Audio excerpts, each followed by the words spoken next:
ഒടുവിൽ ഉണ്ണികൃഷ്ണനെ പറ്റിയിട്ട് ഞാൻ പറഞ്ഞാൽ തീരില്ല, അത്രയധികം ഓർമ്മകളുണ്ട് എനിക്ക്.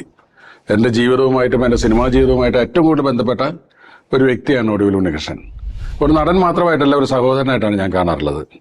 ഈ സെറ്റിൽ എല്ലാവരുടെയും പ്രിയപ്പെട്ടവനായി മാറുക എന്ന് പറയുന്നത് അപൂർവമായിട്ടുള്ള ആളുകൾക്ക് മാത്രം കിട്ടുന്ന അസുലഭമായ ഒരു കഴിവാണ്.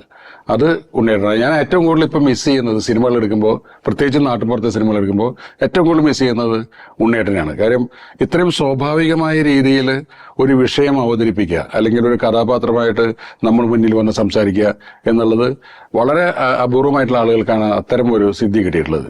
ഉണ്ണിയേട്ടൻ എൻ്റെ സിനിമയുടെ വിജയത്തിന്റെ വലിയൊരു ഭാഗമാണ്. ഇപ്പോൾ സന്ദേശമായാലും പൊന്മുട്ടണ താറാവായാലും ഓരോ സിനിമകളും, മഴവിൽ കാവടിയായാലും എത്ര എത്ര എത്ര സിനിമകൾ, എത്ര വൈവിധ്യമാകുന്ന വേഷങ്ങളാണ് ചെയ്യുന്നത്. അതിനപ്പുറത്ത് ഉണ്ണിയേട്ടൻ എന്ന വ്യക്തിയുടെ ഒരു നന്മ, നമുക്ക് പഠിക്കാനുള്ള ഒരുപാട് കാര്യങ്ങളുള്ള വ്യക്തിയാണ്. ആർത്തിയില്ല, അത്യാവശ്യത്തിന് കൂടുതൽ പണം സമ്പാദിക്കണമെന്നോ പേര് സമ്പാദിക്കണമെന്നോ ഒരു മോഹമില്ലാത്ത ഒരു കറ കളഞ്ഞ വ്യക്തിയാണ് ഒടുവിൽ ഉണ്ണികൃഷ്ണൻ.